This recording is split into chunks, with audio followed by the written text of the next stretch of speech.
That was our dog Fritz, our lovely 6-year-old Fritz who acts like a toddler. Especially from the whining at the end, you can really tell.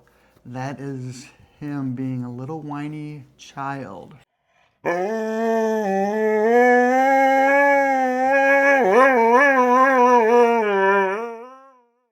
That kind of brings up, we've been talking every once in a while, Carol and I talk about how much do people kind of treat their pets as children, or are they our children in some ways?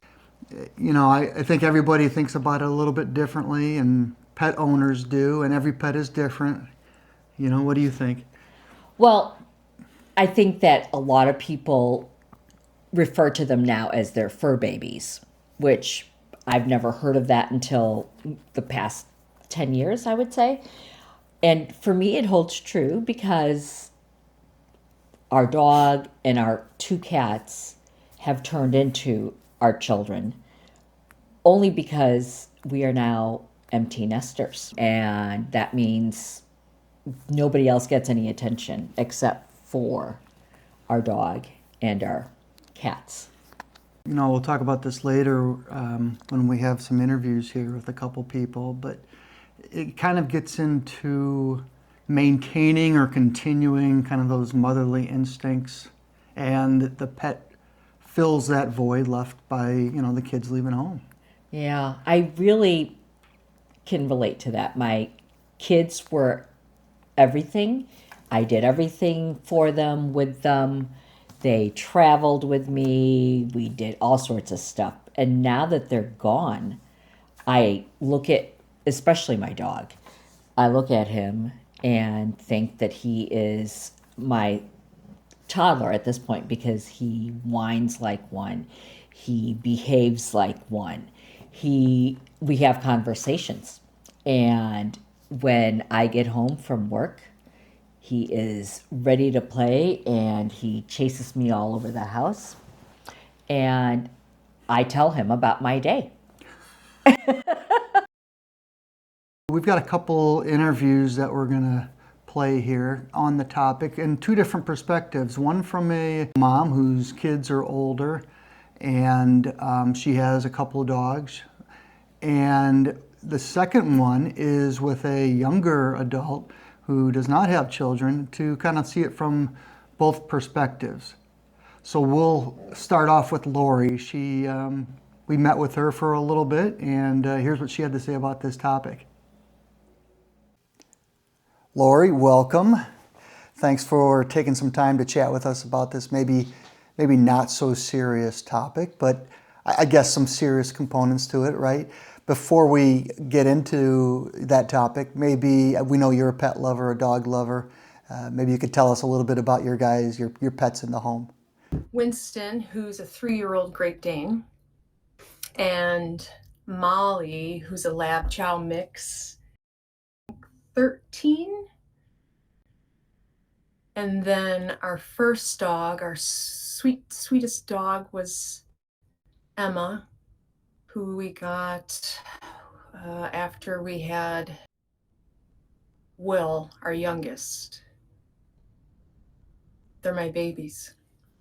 I'm sure they are.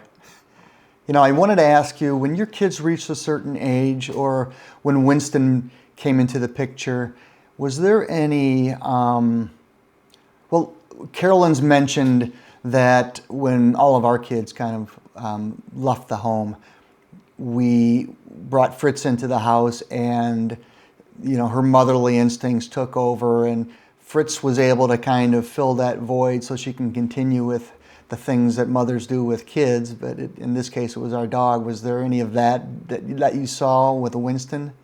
Right. So we adopted Winston. It just kind of happened by chance. It was a summer before Will left for college. And so I was really going to be home alone, but I wasn't thinking of that at the time. I was just thinking, oh, it's a Great Dane. We've always wanted a Great Dane. We went through all these interviews, and it happened. We were able to get him at 4 months old. So it was so fun because you got him as a little puppy. We've never had a puppy before. And you kind of get to shape them and mold them and train them and teach them and not have to do it all over again like we had to do with, like we had to keep going through it with the other dogs because they were older when we had adopted them. So he came in when Eric and I were about to become what they call empty nesters, or our life had changed a little bit. There was no one there who needed a ride to go somewhere, hang out with. So he became more of a, I don't want to say replacement for Will. That sounds horrible, but Will's kind of the energy in the house, and then Winston kind of came in, and he's got this spunky energy. So it kind of, because Will's 10 and a half hours away from me, I can't see him. Like, I won't see him again until the summer. And so it became a distraction in a way, and kind of helped me cope with that, having him here and to play with and have fun. He kind of keeps me young. Not that Molly wasn't, but Molly's kind of a loner. She likes to be alone. She's not a real cuddly dog, doesn't really play. And so having Winston coming in, and she'll start playing if we're playing. So it's now keeping her young like she did for Emma. That's some good stuff. Do you, just like everybody has their kid's story, do you have any fun dog stories, or Winston or Molly or Emma stories? Oh, well, I can add that he gets into trouble too, just like the kids. So we have our back porch is screened in. And so when we leave him at home, we go for a walk or something, he'd see us kind of leaving and going for a walk. Or even if we were outside in the backyard, he'd see us in the screened porch, and he would jump through the screened window. And so when he was a puppy, replacing the screen windows all the time because he would jump through them. Now we have glass windows, so he can't do that. So he does get a little naughty, or he'll take off sometimes and just go explore the neighborhood, but he always comes back, and the neighbors knows him by now. Or he'll sit at the end of our driveway when I say, "Come on, it's time to come in." He'll just sit there and stare at me, and then I'll bye, and then he'll come in, just like the kids. When you say, "Okay, it's time to go." Sometimes I feel guilty because our kids are doing great, they're beautiful, they're doing great things, and we'll be out with friends, and I'll be showing pictures of Fritz. And I feel, then I'm like, we have 6 kids too, so we'll show you those pictures next. You die. So I've got some pictures. We'll put some pictures up. Do you have like an album of the dogs, of your pets? Yes, I do. It's called, it's in my iPhone, categorized as my babies. Well, how perfect is that? There you go. Well, Lori, thanks for taking some time to chat with us about this maybe a little more interesting topic than I might have realized, but sharing some of your thoughts on what happened with your pets. And maybe we'll check back with you when Winston is a little bit older, maybe a little more mature, to see if anything's changed in your household. So thanks again. All right. Thanks for having me on.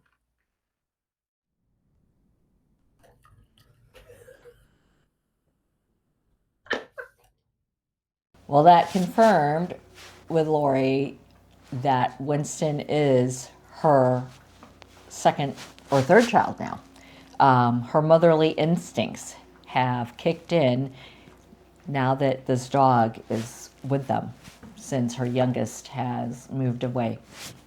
Yeah, she's got two dogs, and Molly's the other one. And I think it was interesting that how she talked about or noted that her son, when he went off to school, was kind of the spark in the household, kind of the joker in some ways. And Winston comes in and kind of takes on that role. You know, she used the word spunky, and he looked like he can be, and a handful. And, you know, kind of brings some life to the house at times. And that's interesting how she kind of talked about that. Yeah, I could totally relate. And the next person we have is Ella, who is a young adult who is not yet a parent, but has her own pet cat.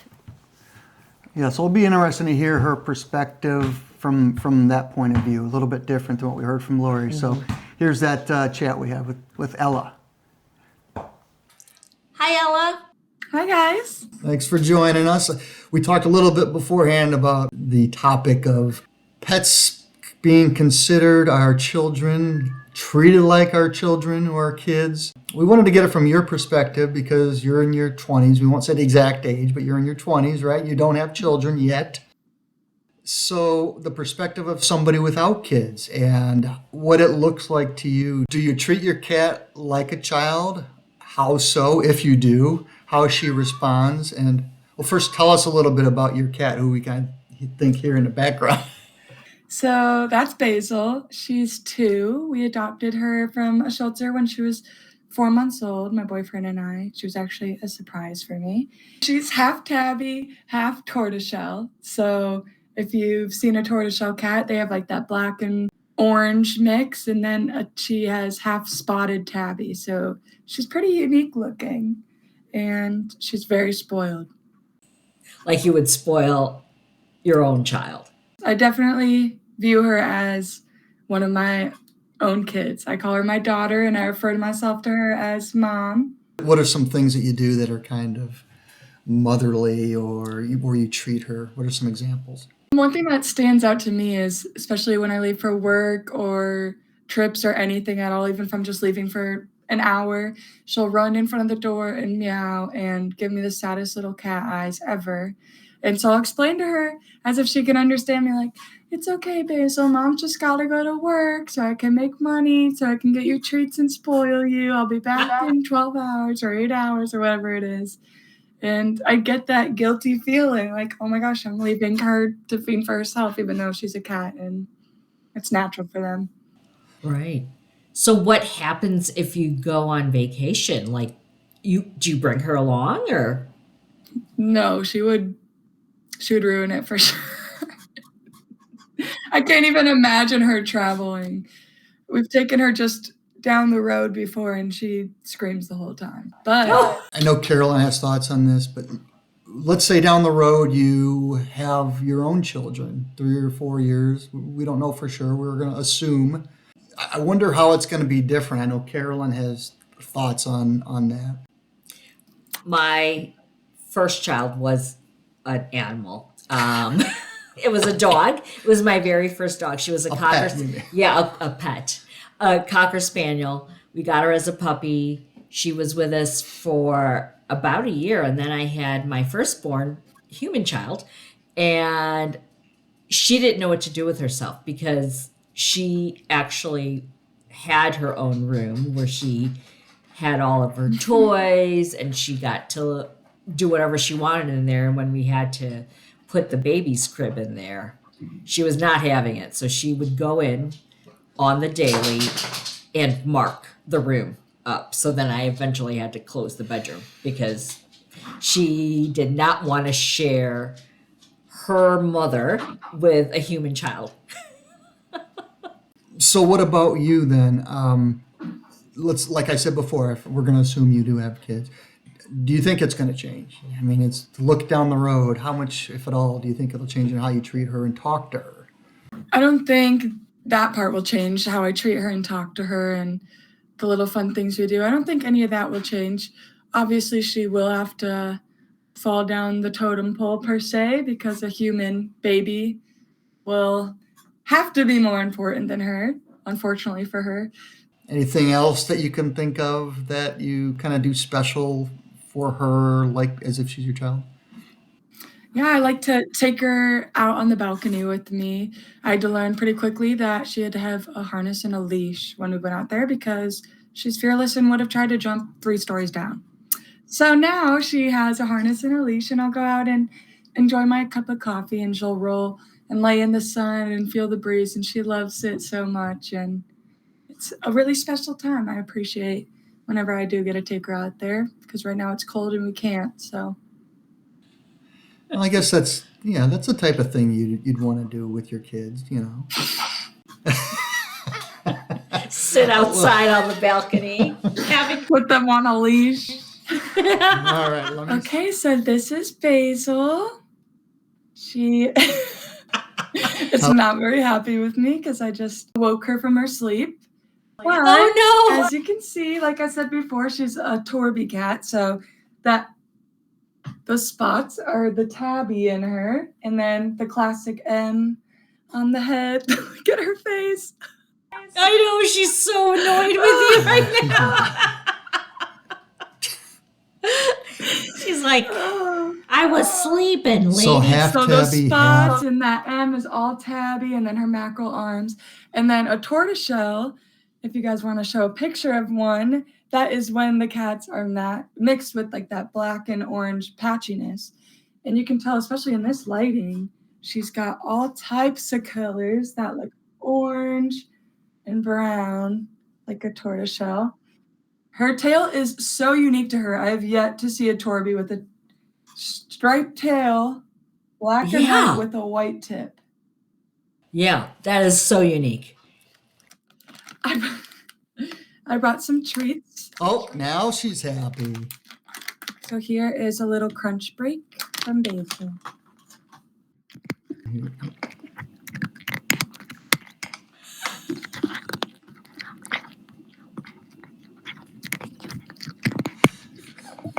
Oh my goodness! So yeah, that's my baby. We'll come back to you in a few years if you do 3, 4, whatever number of years it is, and if you have children, we'll do a comparison of before and after and see if there's any difference in how you treat her or how you talk to her with your kids around. Right. I think it'll be cool for the kids to grow up with a cat, because I think most animals know that it's now also part of the family, and Yeah. it's like their own little human baby. So sometimes they wind up guarding them and mothering them more than you do, or while Yeah. you're away. I hope so, especially because Basil is, I don't know if it's because she's been an only child for so long, but she loves attention. She needs it all the time. If I'm on my phone for too long, she will meow at the top of her lungs. She'll even go into the shower. I call it her singing in the shower. She goes into the bathtub, I think because of the sound difference in there, and meows for so long. Of course, like when I'm trying to sleep or studying. Yes. All right. Well, thanks for sharing your thoughts on Basil and her being your cat She child. definitely is. All right. Well, thanks a lot, Ella. We'll check back with you in a few years and do a little before and after, like I said before. Well, thank you guys. You're welcome. We'll see you later. Bye. Bye. Bye. So, Ella, what do you think about Ella?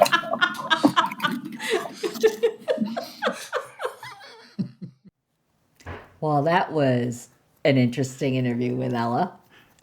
She definitely shows signs of being motherly to her cat. And it will be interesting what she said, what happens when she in the future will have a baby, where that cat will be in her order of importance, so to speak. Right. It was definitely fun. Nice to meet Basil. Yeah, she didn't want to be there. Cute cat. But, it just shows, I think it's hard to fault anybody, and it's totally understandable if people have that feeling and how they treat their pets. Some people might have an aversion to using that kind of language, maybe, in comparison to their kids. But I think everybody's different. Everybody treats their pets a little bit differently, and, to each his own. And the pets don't mind. In fact, it seems like the pets like it, so. Right. They understand. They understand how they fit in the family. So I know it wasn't a real important life or death topic, but we just kind of we've been talking about it. It's a simple thing, and we'll probably touch on some deeper things as we move forward, and we share some ideas and thoughts and trips and visits and plans with you. So we'll see you then. All right. Bye.